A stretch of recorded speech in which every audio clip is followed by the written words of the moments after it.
Marbot Masjid Al-Fauzin, Imam Masjid Al-Fauzin, tim Toko Amanah dan BMT, guru-guru TK Insan Mulia Al-Fauzin, Ojek Gemana, tim Makam Lemperes, security kontrak, petugas parkir pertigaan KSU Tol Iskandar, Kelurahan Sukmajaya, Binmas dan Babnas, tim Polres Sukmajaya, Pol Jalan Raden Saleh, Posko Jalan Proklamasi, tim DKP, tim penyediaan UPS Merdeka, dan supir pedagang yang melayani warga RW-RW di sekitar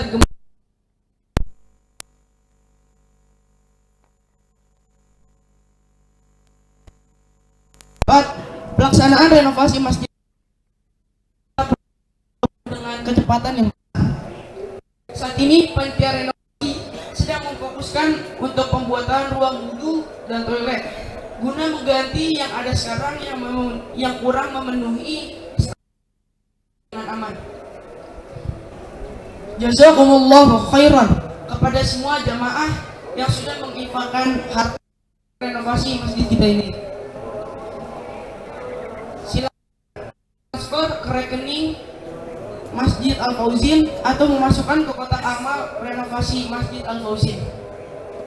Dalam kesempatan ini, atas nama Yayasan DKM Fauzin Gema Pesona, kami mengucapkan jazakumullahu khairan kepada semua jamaah yang sudah mengamanahkan hewan kurbannya kepada panitia Idul Adha. Bapak Ketua RW 11, Ibu Ketua RP PK3, dan semua pengurus RW dan RT atas semua dukungannya. Tim security dan tim sarana.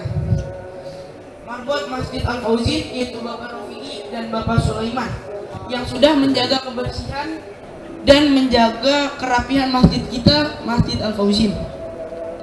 Semua panitia yang sudah menyiapkan pelaksanaan sholat Idul Adha dan penyembelihan hewan kurban. Semoga Allah Subhanahu wa taala menerima semua amal kita dan mengampuni kita semua. Amin. Mungkin cukup sekian. Wassalamualaikum warahmatullahi wabarakatuh. Kepada Bapak Ustadz Sultan Anjas kami persilakan.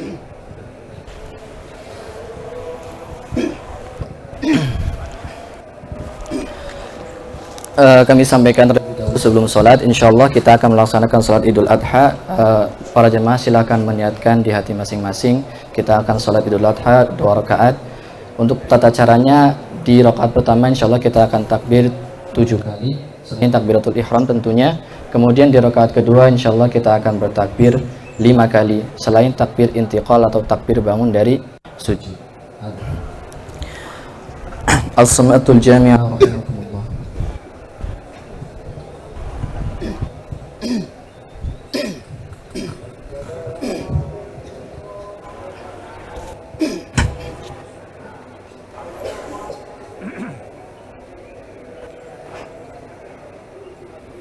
Allahu Akbar.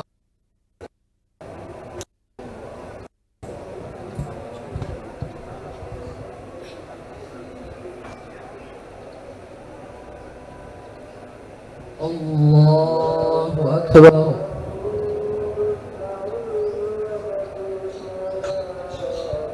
Allahu Akbar.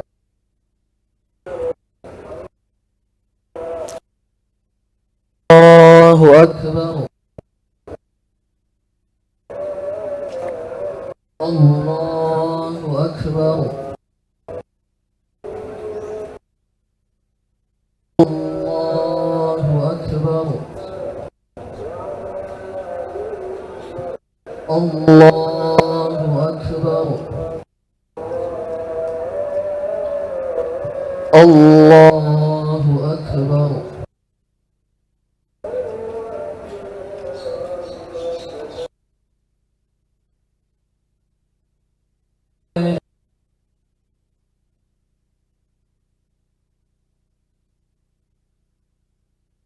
مالك يوم الدين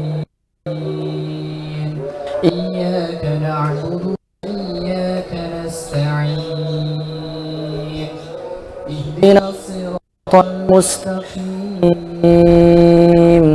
صراط الذين أنعمت عليهم غير المغضوب عليهم ولا الضالين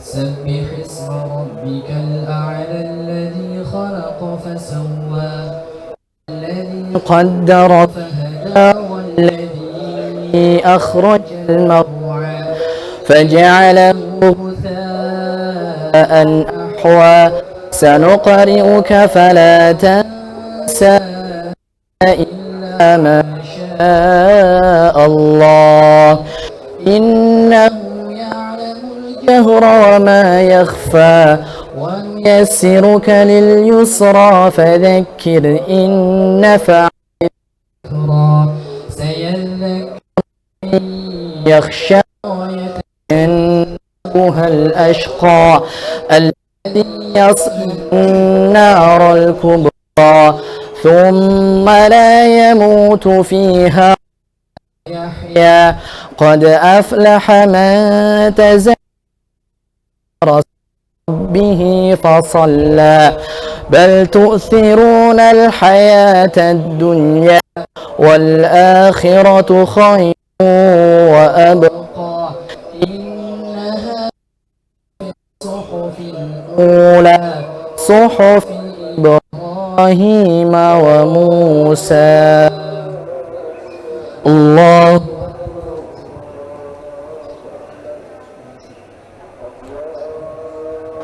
سمع الله لمن حمده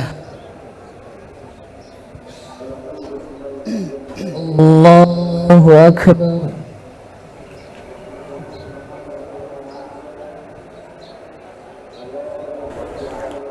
الله أكبر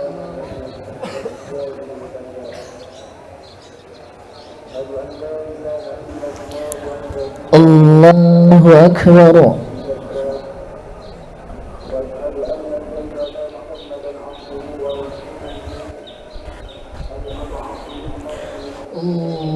الله أكبر الله أكبر الله أكبر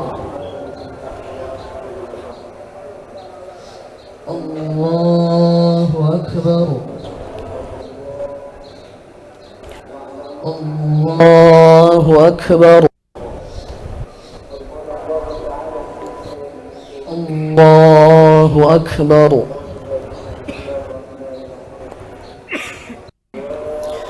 الحمد لله رب العالمين الرحمن الرحيم مالك يوم الدين إياك نعبد وإياك نستعين اهدنا الصراط المستقيم صراط الذين أنعمت عليهم غير المغضوب عليهم ولا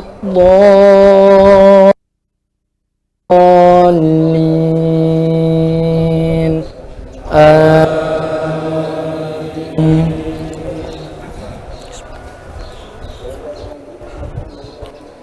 هل أتاك حديث الغاشية وجوه يومئذ خاشعة عاملة ناصبة تصلى نارا حامية تسقى من عين آنية ليس لهم طعام إلا من ضريع لا يسمن ولا يغني من جوع وجوه يومئذ ناعمة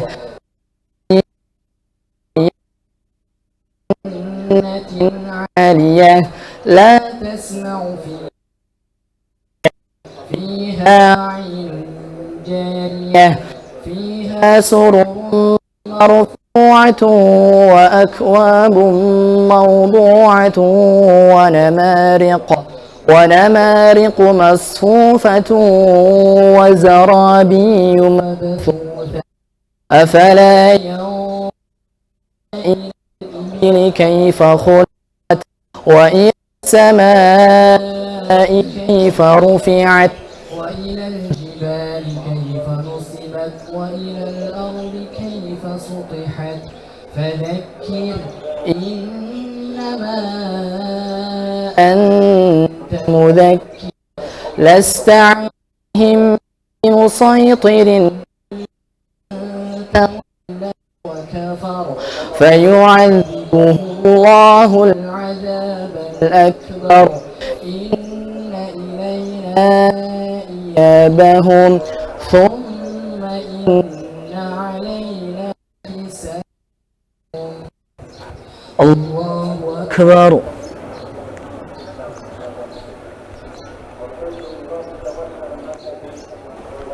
سمع الله لمن حمده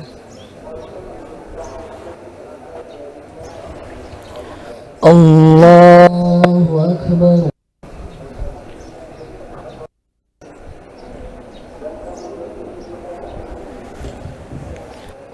الله أكبر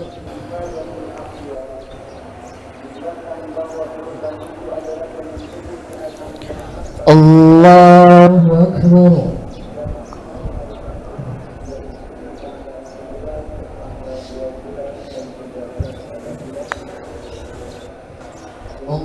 الله أكبر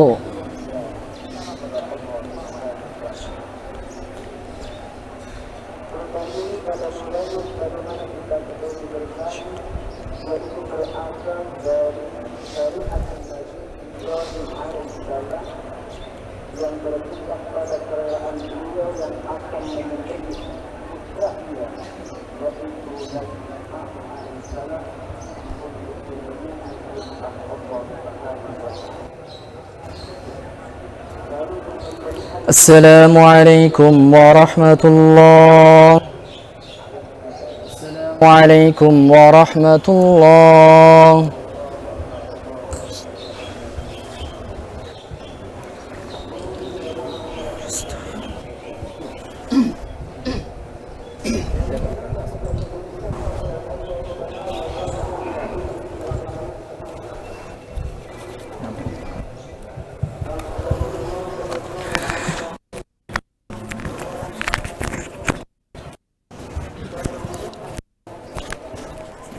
Maksudnya?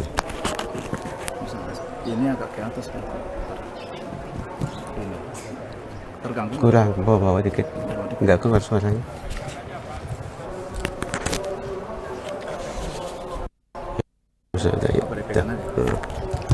Assalamualaikum warahmatullahi wabarakatuh. Allahu Akbar, Allahu Akbar, Allahu Akbar, walillahil hamd. Alhamdulillahi rabbil alamin, wassalatu wassalamu ala asrafil anbiya wal mursalin wa ala alihi wa sahbihi ajmain. Fayil hadirun ittaqallah wal tanzumma qaddamal liwat. Jamaah salat Id yang saya hormati, rasanya tidak ada kata yang lebih pantas kita panjatkan kecuali syukur pada Allah Subhanahu wa taala, karena sampai detik ini kita masih diberi nikmat, diberi kemauan, kemampuan dan semangat sehingga kita bisa melaksanakan sholat Id pada pagi yang berbahagia ini. Salawat dan salam Allahumma sholli ala Muhammad wa ala ali Muhammad kita panjatkan kepada Allah Subhanahu wa taala untuk Nabi besar Muhammad sallallahu alaihi wasallam yang telah berjasa sehingga mengubah Islam. Kemudian kewajiban bagi setiap khotib termasuk saya ingatkan diri saya dan jemaah sekalian bahwa kita pada akhirnya bakal mati, dan kalau nanti kita mati tidak ada yang bisa kita andalkan kecuali amal ibadah kita. Tadi Allah berkata wal tanzur nafsu ma qaddamat, siapkanlah dirimu untuk menghadapi hari esok. Jemaah yang saya hormati, pada saat kemarin teman-teman kita dari kelompok Muhammadiyah khususnya sedang sholat Id, dan pada hari ini kita saudara kita yang ada di Mekah sana mereka sedang berada di Mina. Dan hari ini adalah hari kedua. Mina ini sesuatu yang ajaib. Kenapa? Karena teritorialnya kecil dibanding dengan Arafah. Ini bin ajaib. Sehingga kata Nabi, rahim perempuan manakala dibutuhkan dia akan membesar. Hari 2,5 juta orang berkumpul semua di Mina. Tapi ini kok muat. Ini sudah mukjizat. Pada pagi ini saya ngajak jamaah dan diri saya bahwa kita melihat dari awalnya dulu. Haji itu dimulai dari Arafah. Cuman kita pada saat kalau pergi ke Makkah kan kita tawaf dulu, itu bentuk penghormatan. Tapi haji dari Arafah mulai.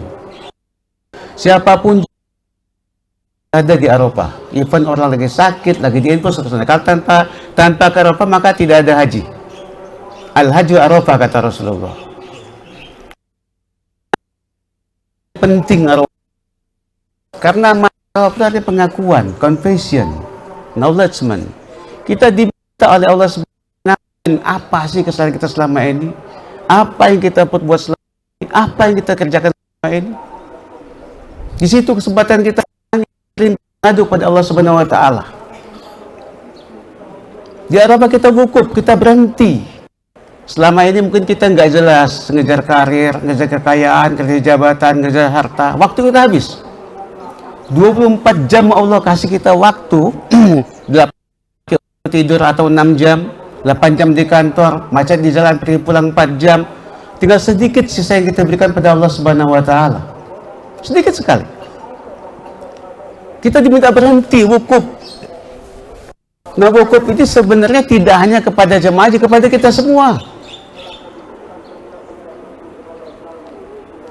Pada akhirnya kita akan kembali pada Allah Subhanahu wa taala. Suka nggak suka, mau tidak mau, terpaksa atau dipaksa.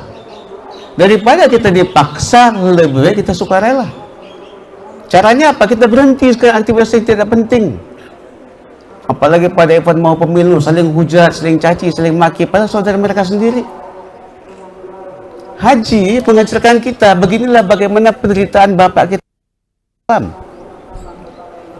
Di surat At-Takwir itu ayat 99 pada saat cerita di awalnya bagaimana langit digulung, matahari digulung, laut ditumpahkan, pokoknya pada saat itu semua galau, mengerikan. Lantas Allah berfirman, "Fa'in atas zabun, mau kemana kamu sekarang, mau kemana coba?" Gak ada tempat lain.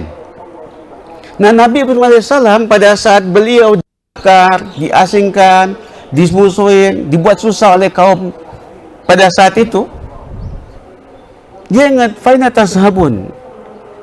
Apa kata beliau? "Ini zahibun inna rabbi sayahdin."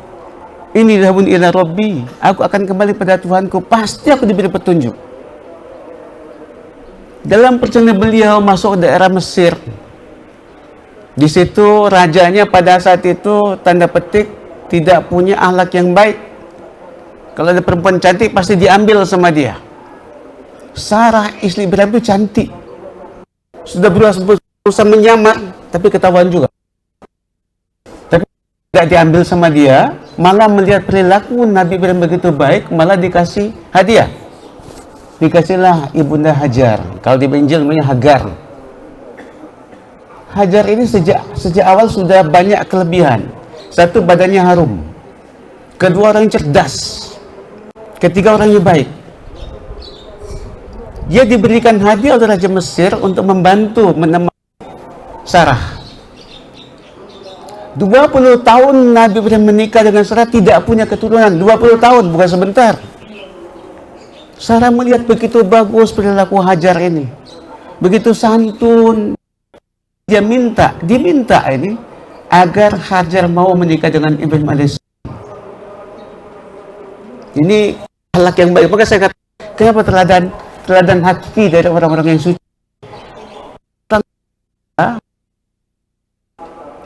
Harap dengan kepentingan kepada itu. Apa? Ingin ada keturunan untuk suaminya. Singkat cerita, Ismail, zaman hormati, lagi seru-serunya anak ini. Falamma balagho ma'ahu sa'iyah, pada saat Ismail masuk balik, jadi teman bicara, teman diskusi, lagi seneng-senengnya itu. Bayangkan 20 tahun punya anak, bisa diajak diskusi, diajak bercanda, dia ajak bergaul, tiba-tiba datang firman Allah, suruh sembelih. Kalau kita berpikir, anak kita bilang, nak, aku diminta menyembelih kau, pasti protes nak kita. Apa nggak salah, bah? Waras nggak itu? Seperti itu. Coba kita lihat. Kata Nabi Ibrahim, ya bunaya ini film ani tahukah? Aku sembelih kau. Kan sadis nih ini, mengerikan ini. Tapi hebatnya Ibrahim tidak, walaupun dia tahu ini perintah Allah, tidak serta-merta tidak ada pilihan lain, enggak. Fanzur mata, coba pikir-pikir dulu, nah, apa pendapatmu? Sangat demokratis. Hak orang dihargai, diperhatikan. Diajak dia untuk menyampaikan apa sih pendapatmu. Nah, kita kepada anak mestinya begitu. Kecuali peran-peran yang saksa, takut, yes, nggak ada menemar itu. Puasa, yes. Tapi apa maunya? Lebih tinggi lagi dia pada perintah Allah di Fanzur mataro. Ismail alaihissalam begitu bagus. Apa dia bilang? Ya abati if'al ma tu'maru. Wahai ayahku, kerjakanlah, lakukan. Tidak sayang dengan nyawanya, masa depan yang cemerlang. Apa kata dia? Satajudin insyaallah minas sabirin. Insyaallah aku masuk orang yang sabar. Pada saat Nabi berdoa, Rabbi habli minas solihin, Allah jawab, akan kuberikan kau seorang yang sabar. Benar. Coba lihat, Ibrahim lama tidak punya anak, 20 tahun menikah, begitu punya anak, lagi lucu-lucu, lagi senang-senangnya, tiba suruh sembelih. Ismail lagi mengerti makna apa hidup itu karena balik. Hajar sebagai orang perempuan punya anak satu-satunya, tiba-tiba disuruh. Tiga-tiga nggak ada yang keberatan, nggak ada. Jadi kalau tidak manusia suci, tidak mungkin bisa demikian. Nggak mungkin. Nah, sebelumnya 2 bulan, bagaimana tidak suka nggak suka melaksanakan semua perintah Allah SWT. Dibawa Ismail dengan Hajar ke Bakka. Yang tadi dibaca semalam kita, surat Ibrahim ayat 37 itu. Apa Nabi Ibrahim, Rabbana ini askantu min zuriyati biwawin, dia bilang, ghairi zizar'in, ku tinggalkan anak keturunanku ya Allah di tempat yang kering gersang, gak ada apa-apanya. Lebih baik pada saya cuma dibekali setandan korma dengan 1 kantong air. Kalau kita pikir logika, kayaknya ya, di situ mungkin ada puas, tidak ada, apalagi tetangga, makanan cuma dikasih bekal, nggak ada pilihan lain. Tapi lihat saja, tidak ada protes dari Hajar Ismail. Hanya satu kata Hajar, hal hazar lillah. Apakah ini perintah Allah, wahai suamiku? Naam, kata perintah Allah. Cuma itu saja. Kita melihat Ibrahim figur bapak yang begitu baik tapi demokratis. Begitu sayang kepada anaknya, pada istri, tapi lebih sayang kepada perintah Allah Subhanahu wa taala. Hajar juga demikian. Ismail apalagi. Nah, cerminan bagi kita tadani. Katakan di surat As-Saffat itu bahwa kisah Ibrahim jadi cerita. Lihat di surat As-Saffat dari 93, cerita yang detail dan bagaimana perjalanan Nabi mati. Dalam itu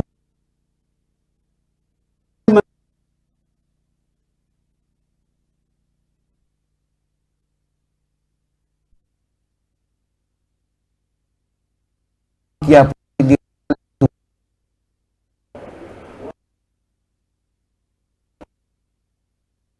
yang menciptakan nyuruh nyembelih, dia tidak mungkin hilang. Tidak mungkin habis. Allah Subhanahu wa Ta'ala seperti itu. Dan pengorbanan di tempat-tempat lain, pemujaan, daging. Kita disuruh ajak mereka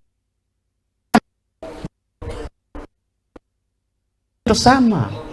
Artinya apa? Ada peran moral di sosial. Kalau puasa, Allah rasanya orang kelaparan, tahu, maka setelah itu ada zakat. Zakat mal, kita mengeluarkan zakat agar mereka jangan lagi kelaparan. Tapi di ibadah kurban tidak. Diajak maka tadi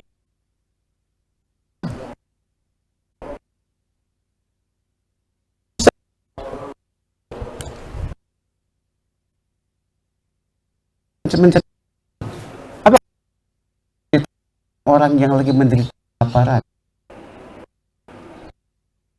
Ini untuk mengerti aspek sosial bahwa kita tidak hidup sendiri. Islam tidak menginginkan kita masuk surga sendiri, tidak. Maka itu jamaah mengajak orang Pak Tri sore ngajak ke masjid, luar biasa. Misi yang paling tinggi sampai mati. Kalau jaksa ada pensiunnya Pak, polisi apalagi, hakim apalagi, dan berat di akhirat pertanggungjawabannya. Itu dakwah tidak, sangat mulia. Itu profesi para nabi. Kita diajak nih ceritanya. Pak Kar, kenapa tidak di RPH ini? Tidak boleh kita repot di sini. Siarnya Pak Yusuf masuk akal juga, benar. Jadi kita lihat sekarang, ternyata korban itu sosial. Kita adalah mengisi orang yang kosong. Seperti pada saat Nabi Musa, Allah di mana kalau aku ingin ketemu engkau? Allah berfirman, aku di orang-orang yang susah. Nah, Nabi pada saat Nabi berdakwah ke Taif, Nabi bukan disebut, dicaci, disakitin, sampai di hadis dikatakan pada saat beliau lari menghindar dari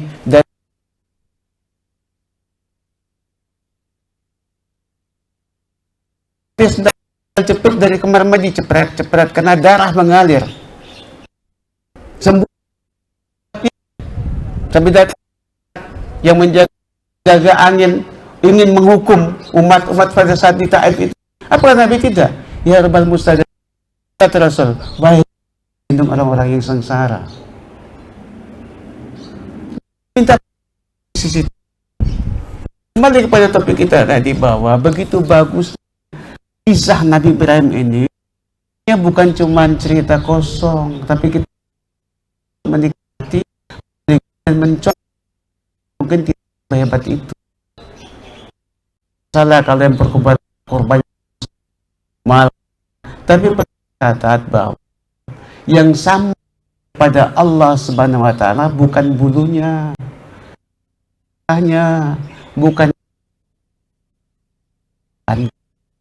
itu. Maka jemaah yang hormati, saya perlu ingatkan diri saya dan jemaah sekalian.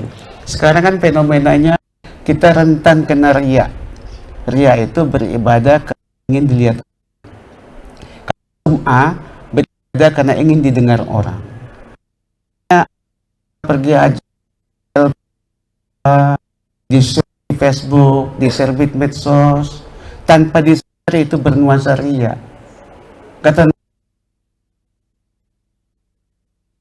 aku nanti adalah syirik kecil.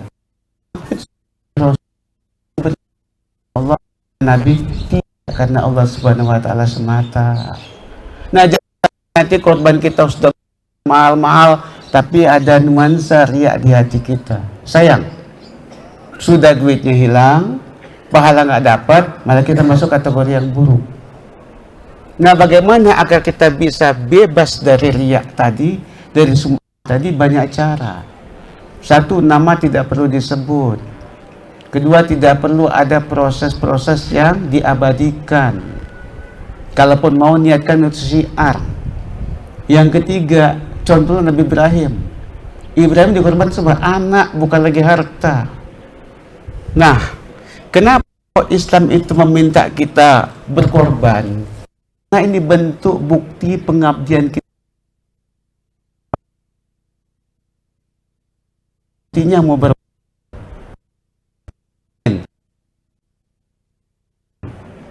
orang Cina mau berkorban.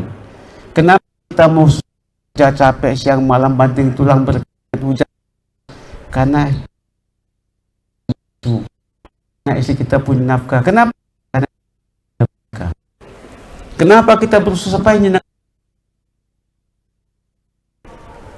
Maka kata Imam Ali salam, Imam Ali radhiyallahu anhu bahwa ada 3 klasifikasi orang beribadah. Ada orang beribadah karena dia takut masuk neraka. Jadi selain neraka ada mungkin tidak ibadah. Ini kata Imam Ali, menantu Nabi. Orang yang takut. Kuli itu budak itu kalau tidak dicambuk, ya bisa nggak. Kedua, orang yang hitung-hitungan, yang paham. Ini bisa pedagang. Nah, ketiga karena cinta. Satu Pak Tri tentang ini. Ada kok surga memang ya, tapi Isa pernah bertanya pada Rasul ada sholat tapi nangis, banjir, air mata sampai ke janggutnya, bengkak kakinya. Apa kata ibunda? Suamiku Rasulullah, kau masih belum puas, sudah pasti masuk surga. Seandainya Nabi hanya karena surga, tetap dia tidak masuk lagi. Apa kata Nabi? Apa tidak pantas aku sebagai Nabi bersyukur? Karena cintanya, ultimate goal ibadah itu ada karena rasa di hati. Kalau kita sekedar mengejar pahala, pasti kita yang bukan musuhnya, bukan. Ini korban. Hanya orang jelaslah yang mau berkorban baik.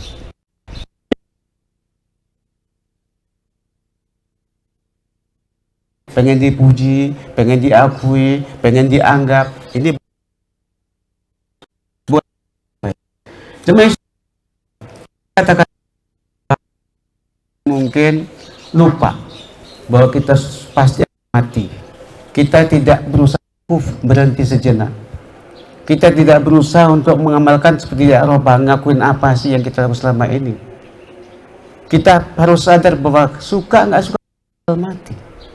Dan Allah sudah ingatkan di sini, fafiru ilallah, segeralah kamu ke jalan Allah Subhanahu wa taala. Kita diminta nih. Sebelum kita dipaksa, mari kita pergi menghadap Allah Subhanahu wa taala dengan tadi introspeksi, evaluasi, review, apa sih yang sudah aku lakukan? Umurku sekian sekarang. Coba mati. Apa kata Allah di surat Luqman? Wattabi sabila man anaba ilayya summa ilayya marjiukum. Jadi kata Rasul, kata Allah, cobalah kamu tuh bersama orang kembali kepadaku. Sesungguhnya pasti kamu kembali kepadaku. Ada pesan moral lagi berikut ini. Kita diminta bersahabat dengan orang-orang yang takut akan mati. Kata Nabi, manusia yang paling cerdas di antara umatku adalah yang dia tahu dirinya bakal mati dan dia siapkan untuk mati itu. Ayo pesan moral berikutnya ini. Kita pergi ke masjid, kita harus tahu, kita lihat ada orang masih muda seperti anak-anak Ibrahim atau imam kita, masih muda sudah soleh. Saya seusia dia masih brengsek. Ada orang yang alim sekali, sholatnya bagus kayak Pak Tri, tapi santun, rendah hati. Pantas jadi imam, tidak mau jadi imam, mendahulukan yang muda. Ini pelajaran bagi kita nih ceritanya. Kita mengambil itibar dari kejadian itu. Sama itibar pada saat Nabi menyembelih anaknya. Kalau kita minta menyembelih kambing, sapi, kerbau, kecil dibanding apa yang pernah dilakoni oleh Nabi alaihissalam. Jemaah yang hormati, karena poin pentingnya keikhlasan, maka sejak dini kita perlu sadar betul bahwa ibadah kita sebagus apapun, kalau tidak 2 syarat terpenuhi akan sia-sia. Syarat pertama adalah ikhlas. Wa ma umiru illa mukhlishin lahuddin. Aku itu kecuali dengan ikhlas. Kedua, ittiba, ngikutin apa yang Nabi ajarkan, Nabi suruh berantakan. Kenapa tidak korban ayam, Pak? Kan bisa lebih banyak tuh, lebih gampang distribusinya, nggak perlu susah. Saya 2 tahun gigi tanggal segala macam, nggak ada contoh dari Nabi masalahnya. Tapi kalau 9 ekor, Pak, sama saja contoh dari Nabi kok. Walaupun nilai ekonomis lebih tinggi, nilai manfaat lebih tinggi, tapi karena tidak ittiba dari Rasul nggak bisa. Nah, ini perlu kita sadari bahwa ternyata kita tidak berada di ruang hampa. Kita berada suatu sistem yang harus kita ikuti. Ada saat kita lahir, kita anak-anak, kita balik, kita dewasa, kita tua, dan kita bakal mati. Dan kalau kita bakal mati, pasti dihisab. Kalau dihisab, tidak ada yang bisa kita andalkan kecuali amal kita, doa yang soleh, atau amal jariyah. Barakallahu lakum bil Qur'anil azim, innahu wal ghafurur rahim. Allahu Akbar, Allahu Akbar, Allahumma sholli ala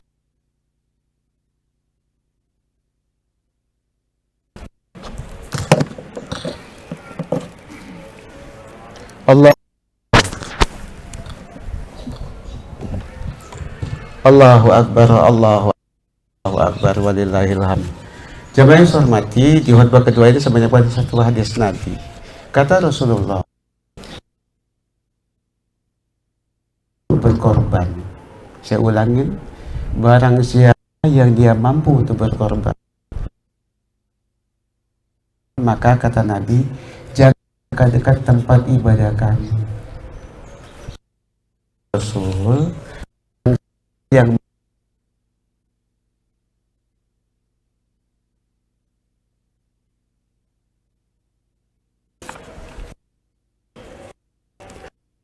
tidak boleh, satu orang tadi junub, kedua ya sejenis itu. Apa mau kita masuk kategori itu? Nah, masih ada waktu sampai sebulan ini untuk kita berusaha untuk berkorban, walaupun kita punya niat syariat Rasulullah, kita ingin menjadi bagian dari apa yang pernah lakukan, tidak sehebat dan saudara begini, maka ini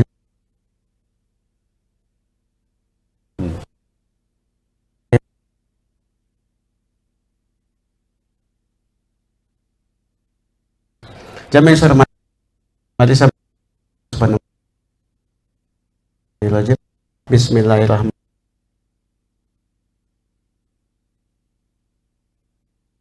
Walakal hamdu li jalali wajhikal karimi wa nahmaduka ya ayat ya samad rahmanir ya salli ala Muhammad Ibrahim li Muhammad innaka Hamidum Majid. Allahumma ghfirna wa li ma kama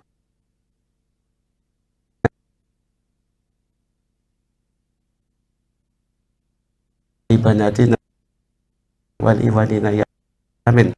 Allahumma anzili rahmatan wa barakatan wa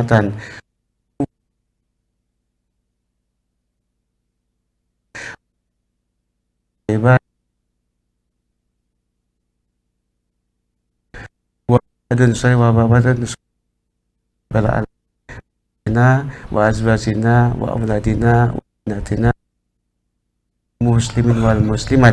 Rabbana la taqabbal minna du'ana wa maqsudana wa niyatana wa amalana bil karim. Rabbana atina fid dunya hasanah wa fil akhirati hasanah wa qina adzabannar. Allah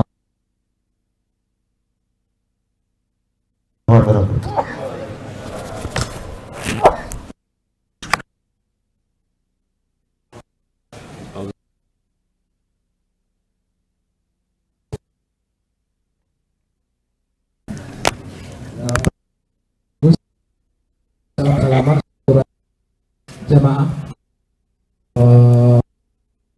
Allahu Akbar. La ilaha illallah.